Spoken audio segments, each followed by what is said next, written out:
the sort of new world order of music marketing, and we all are excited by new tools and new tricks and all of that. But the question really is, does it work? And today we have two examples of artists for whom it is working, and they've been gracious enough to come and share a little of their wisdom and experience with us. So on my left is Imogen Heap, to whom this process began in a natural way in the recording studio without a label, and just wanting to reach out to a larger community through blogging, and found that community and interacted with it, and now has built what by any standards is a successful career, and 1.3 million Twitter followers, I think, if I'm correct. And Damian Kulash of OK Go, early on in their career, decided that videos and the creative process beyond just making music was going to be a part of the way that they would interact with their fan community, and that's now netted many videos that have plays that are measured in the tens of millions. And he's recently made the leap from the arms of the major label, EMI, to doing it on his own, or on their own as a band, and again, with a great degree of success. So to get going, we've heard the old stories. What I want to hear now, or what I hope you'll share with us now, are some more recent stories or some things that you have planned along these lines in terms of interacting with your fans in interesting ways, and how it's working for you. Imogen, you want to go? Hello, everyone. It's great to be here. Okay, well, I'll start with maybe the most recent one and what I'm about to try and attempt to do with my fan base. So the last thing I did was on November the 5th in London, and I had a show at the Royal Albert Hall, which is my favourite venue on the planet. It's a really beautiful Victorian building. And so I was in there, and I did my show in the evening, which is a 2-hour-long set. But before it, I wanted to make a dream come true, and that was to conduct an orchestra of a piece of music that I've written for an orchestra, because I used to go in there as a child and wish that I could one day do that, be up there with the white gloves and the tailcoat. So I wanted to also write a music for a film, so I got together with my partner, Thomas Ermakora, a website to ask people to send in footage of nature, send in video clips. So we had anything from bees, I'll just move that over there, bees going into flowers to get pollen, to deep sea diving, and a really amazing array, 1,000 clips, 200 contributors within 3 months. And we collated this beautiful 32-minute film, which we projected at the Royal Albert Hall, and then I wrote this piece for the orchestra. So the clips came from your fans? They were crowdsourced? Yeah, the clips came from the fans. And when I was writing the music, what was really amazing was I was seeing these clips come into through Vimeo and YouTube, and it wasn't just about the clips, because they were, some of them, really, really stunning. It was also about the stories of the people that had made the clips, and what they must have, felt the urge to kind of go out and film nature. And I love this idea that it's not kind of environmentalism beating people around the head, telling them what not to do, but it's kind of celebrating nature in a really kind of natural way. So that was my last thing, and that was great fun. And we reached 482,000 people on the web, which is quite fun, quite scary as well. So the next thing I'm really excited to do is going to be on the 14th of March.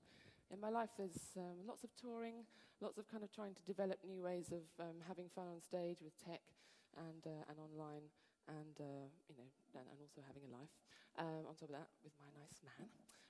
So in between all that, I never seem to find time to write music. So I've forced myself to have a 2-week gap every 3 months, where I'm now going to write a piece of music within that gap, online with the help of my fans, hopefully.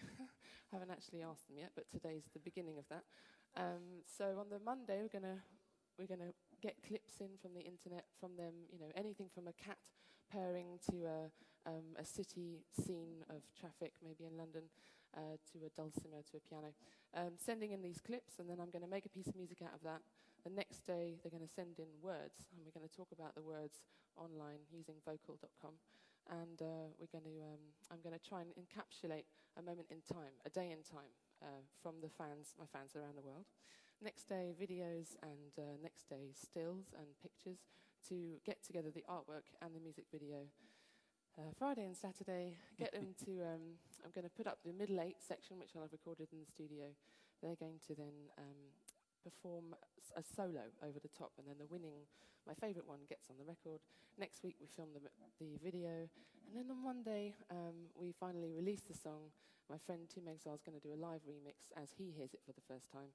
And we're going to have a big party at my house, maybe. And you're going to do that involved. repeatedly over every 2 months as well? Yeah, we're going to do it every 3 3 months. My plan is to do 4 songs in a year, because I'm just not getting the music done. There's just so much to do. And also, I love to work in those creative boundaries. Those limitations, really, I flourish in them. And also time limit, too, is really, I seem to thrive in that. So I'm going to put myself to the test, and I'm sure it's going to be fun. Thank you. And Damian, you told me yesterday some interesting things that you're doing, if you'd share. Yeah, well, hello everyone. Like Imogen, the hardest thing to do for us is find time to write. So this coming year we have blocked out a whole bunch of times for actually just writing music, which is the first and most exciting thing for us. Sorry, did you hear that? It sounds like my voice just came on. I was saying, like Imogen, the most difficult thing for us to do at this point is find time to just write without any sort of, without rushing through it to get to some goal, and just to actually write with the idea of making something. So this year there's a lot of writing time blocked out, which is nice. There's a few big projects on the horizon. One, there's a film, a Morgan Spurlock film. Morgan Spurlock is the guy who made Super Size Me and a bunch of other wonderfully incendiary documentaries. And today, actually, at Sundance, he is premiering his new film, Palm Wonderful Presents The Greatest Film Ever Sold. It's a film about advertising, marketing, product placement in entertainment, and he funded it by advertising, product placement, and marketing. So it's just the whole film is him taking a camera into pitch meetings and saying, I want to make a film, and then saying, what is this film? And he's saying, it's it right here, this is it right now. And it's a hilarious movie, incredibly revealing, and it basically, it's sort of the expose of how the entertainment industry works right now, which is wonderful. So we wrote the ending anthem for that song.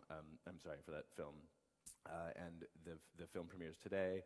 In April, we will release a video for that song, and we're crowdsourcing that to a certain degree. We're going to make the entire thing in HTML5 with developers from Mozilla. So they're kind of putting out the call to the larger community of HTML5 developers.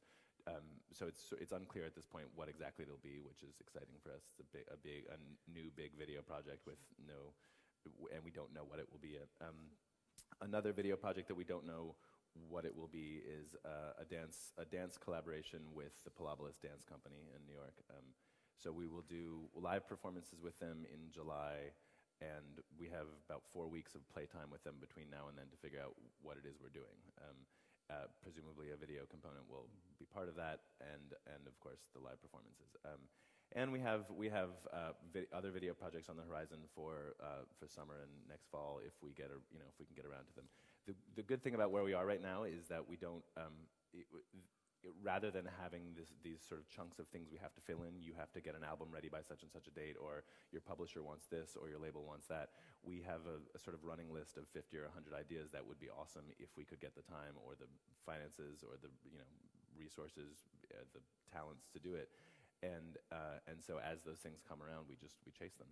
So it sounds like for both of you, you've not just made the shift in the way you're marketing, we'll just call it that, and your interaction with fans is to the new reality, if you will, but also the way in which you create music or are motivated to create music, and the timetable in which you create music has been shaped by that as well. And can you expound on that? Or am I just making this up, or is that's an interesting that I mean, the most interesting thing it's right in that first part of your question is well, let's just call it marketing. It's the whole idea that digital spaces and online spaces and the sort of new annexed reality that we have due to our digital lives is some other space, and that we have to figure out some way to discuss the artwork we make there separately from artwork we would make elsewhere. I mean, that's the sort of interesting part to me, that it's all a whole. Yeah, I mean, obviously most people in this room presumably are here because they work in the marketing of music, but we're here because we work making stuff.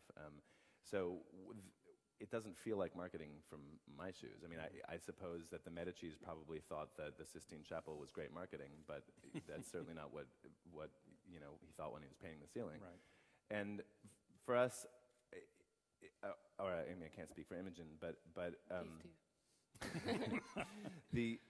it doesn't feel like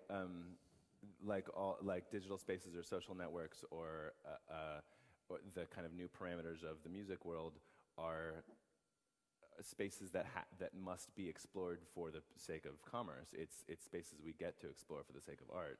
And in fact, they break down all of the categories and rules that existed 5 or 10 years ago in a way that's wonderfully freeing, at least for me, because I don't have to worry about making things that fit a certain mold, right, or answer to a certain sales metric. Somebody else's timetable, if you will. Right. Yeah. Is that true for you as well? Yeah, it's almost like, I mean, people have said, wow, it's amazing what you're doing with marketing your songs and your records, and look at the way your career's gone. But to me, it just feels like a very long, steady build ever since I started when I was 17, signed my first record deal. And over the years, just kind of the more blockades of kind of people between me and the fans that I managed to kind of bang down, the closer I got, the more creative I got, the more fun I had. And there's definitely a period of time when I was signed to Island Records with a band called Frou Frou, where I felt very insular, and I started to not have fun. And when I left Ireland and set up my own label with my manager, Megaphonic, and ever since then, it's just felt like pushing on open doors. Creatively, and met so many great people. And I guess I realized also that I don't have to go through the label, because I've been kind of conditioned from right. 17 to 24 that that's the way that I had to do things. And when I realized that, I can just directly speak to somebody, I can directly, now go through blogs or Twitter, and the word gets around, and that person hears about it, and I end up, making some stuff with somebody I've always wanted to make stuff with. So one of the things we talk about a lot is recently is the building of a team to help you do this, et cetera. But it sounds to me as if you guys are intimately involved in not just the imagination of these ideas, but the actual doing of them. Sure, yeah. definitely. But you also need a very good team. Right. Several members of my team are here right now.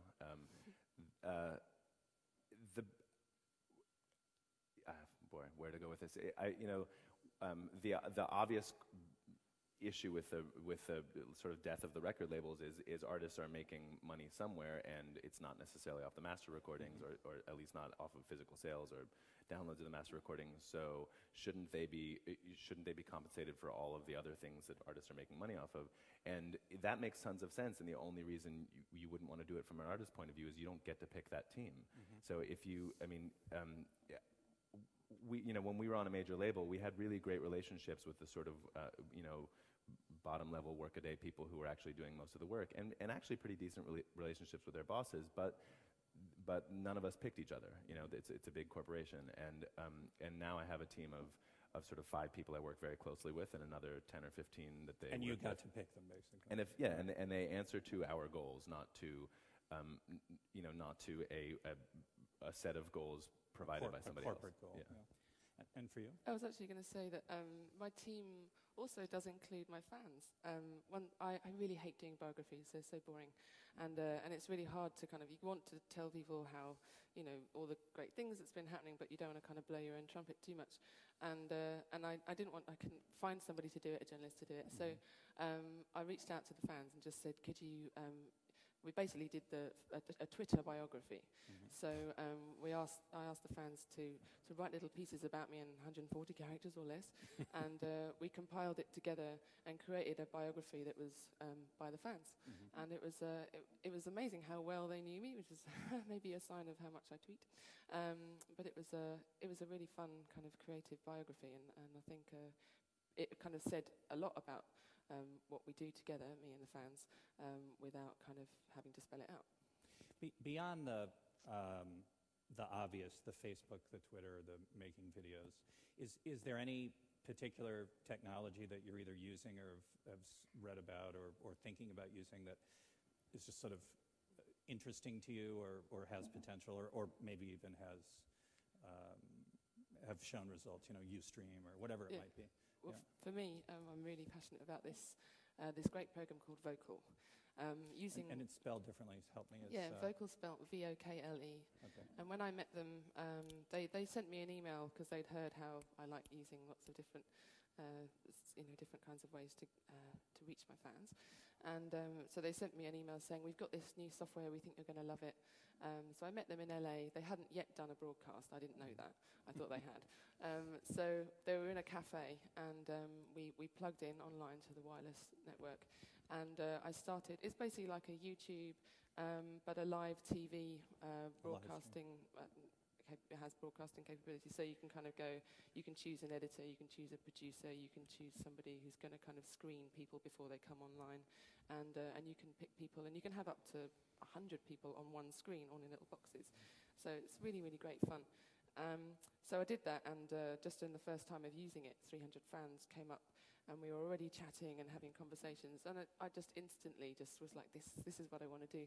So almost the next day or next few days, I started auditioning cellists for my shows that way. Mm-hmm. So that I was doing a tour around the States, and I asked anyone who fancied playing this song with me.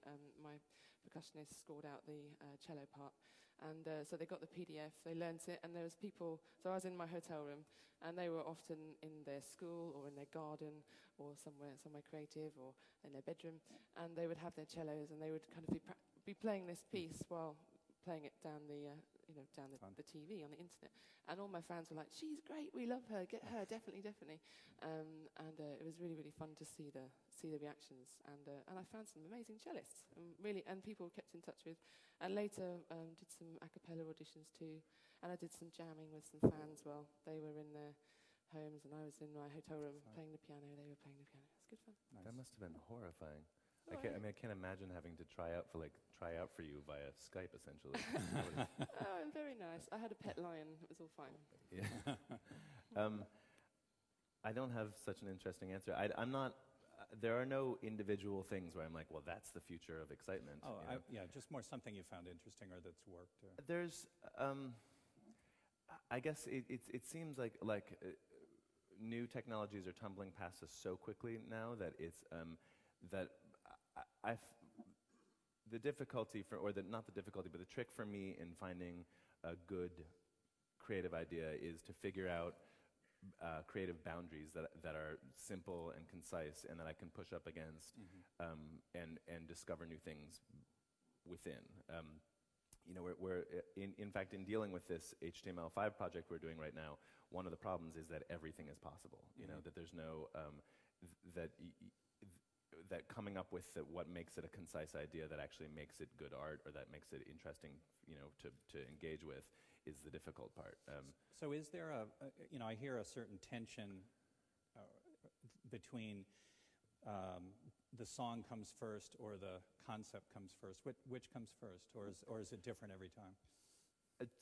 For me, the idea comes first, and I tend to that tends to start with the song. I mean, the most private thing I do is songwriting.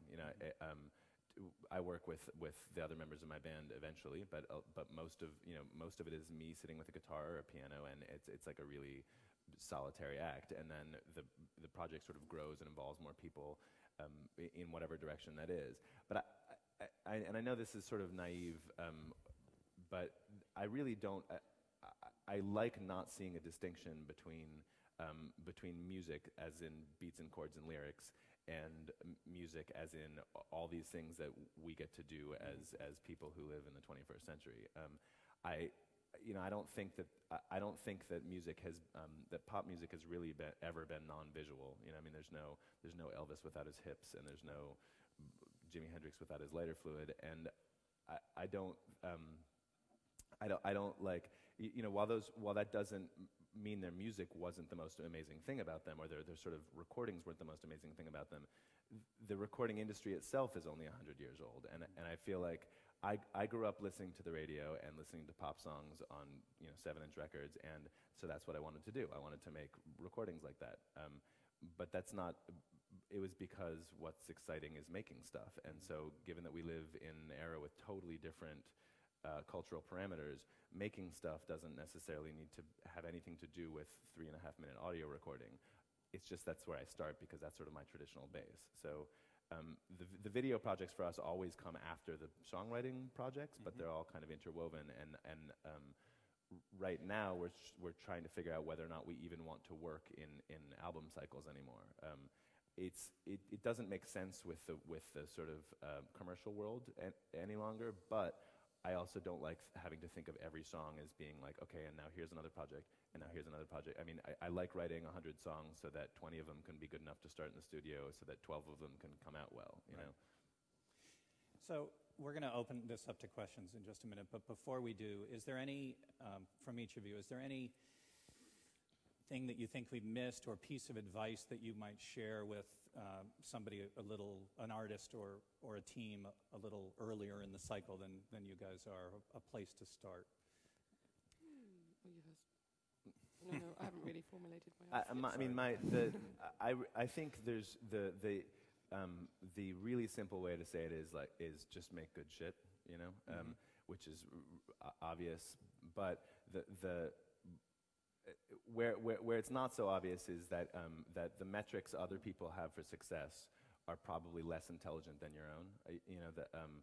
That we're all making subjective artwork, and so judging what success is already sort of a losing battle. But the music industry has been so firm and so stable for so long that people, the Billboard charts are a great place to that's what success is selling lots of records.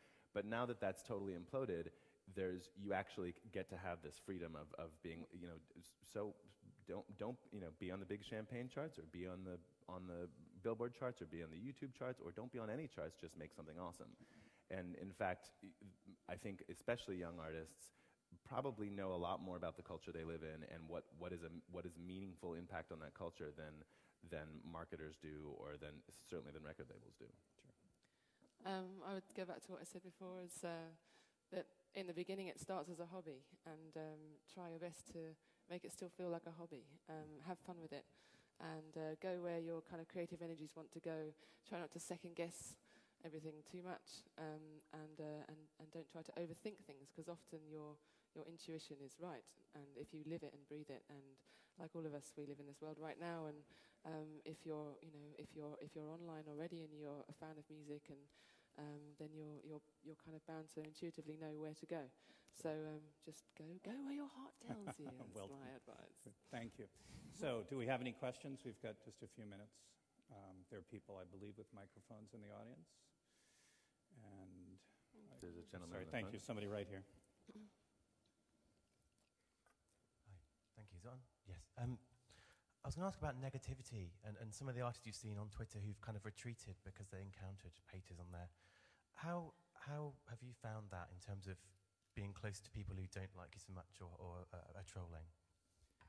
I've never had any issues with it, actually. I've got a lovely fan base, and I don't seem to want to annoy people enough to want to bother about writing something nasty to me. So I've been very lucky, touch wood, and I don't want to encourage it. So let's not talk about it anymore. I think all of these things are sort of a one-to-many communication, no matter what. So it's no different than reading a review of somebody who doesn't like your record. It's kind of like you can choose to focus on the things people don't like or on the things that people do like. And in general, while it's easy to find, I'm very self-critical, and it's easy to be like, wow, they're right, that was shitty.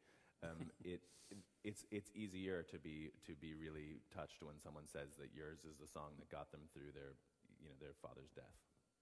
But having said that, it does always seem to be, there could be 100 amazing comments and there's one bad one, and it really sticks with you. It's the only one you seem to remember. So it's quite unfortunate the way the mind works. but you push onward. Yeah. Any other questions? Hi, yeah. I was interested in the point you were making about crowdsourcing and getting your fans involved with things. But I'd read an interview with Neil Tennant from the Pet Shop Boys in the last couple of weeks, and he basically proposed the argument that fans shouldn't actually get involved with kind of artist creative side of things. I was just wondering what your take on that is. Is it a kind of generational shift where new artists realise what fans can do, and somebody like Neil Tennant's working in an old model? Yeah, completely. I'm sorry, I didn't understand that entirely. Did you? Oh, he was saying that the Pet Shop Boys, Neil Tennant said that it wasn't, he didn't think that fans should get involved in the creative process. Well, I violently disagree.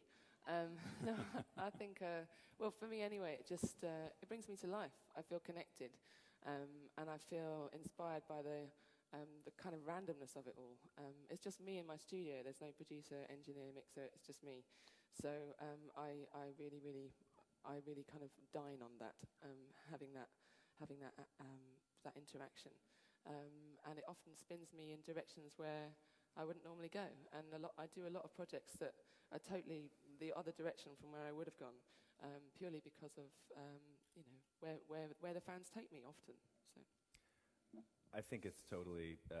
It depends on what you're making, and whether what you're making is any good, and if you can manage to generate some. I mean, the difficult thing about crowdsourced projects of any kind is that you are no longer. You can't necessarily set the bar for quality. I mean, unless you figure out a way to do so. But it feels to me like saying you shouldn't use red in a painting. That's true if you're Picasso during the Blue Period, but not other times. It's like it's one way to make things, and if you make great stuff. So in other words, there's no one way, is the. Yeah, I mean, I think that the one real danger I see in crowdsourced stuff is that it's so novel right now, and that the idea itself, it's like, well, this is a great idea, so therefore it's a great project. The fact that it's a great idea doesn't mean it generated a great song. On the other hand, having total sort of tyrannical control over what you make doesn't necessarily make it any better either. For us, there's a balance between being inspired by our fans, being very, hyper connected to our fans, but also maintaining enough control over what we do that it still feels representative of us, and that we can make things we think are better than what else is floating out across the internet. It's also for me. Just one more thing is that I think. There's many professionals right in the world who are doing amazing things, and you can go to them to do your artwork or go to them to get your video done. Unless you're Damian, you do it yourself. There's so many people out there who are also trying to get up on the ladder and trying to have something to put in their CV. And it could be, they just, I did for my album artwork. I again had the fun of kind of bringing the fans physically onto the album by. Them taking photographs of what the lyrics inspired them to feel. So they took these photographs. We've got about, I don't know, a few thousand, 2,000, I can't remember, photographs. And we went through them and we found our favourite ones and we projected them onto me in my house. And they got their name in the CD. I got a great kind of feeling of togetherness because they'd been with me throughout the making of the record. I blogged it nearly every day and about the recording process because I also wanted my family and friends to understand what it is I do all day. So I really love that a few people have met me after gigs and said, "Oh, thank you so much. This got me this, or I managed to show this to this person I wanted to work for, and I got this." And that's what it's all about. Spread the love. Well, we've run out of time, but thank you both very much for sharing with us today. Thank you. Thank you. Pleasure. Thanks, everyone. Thank you.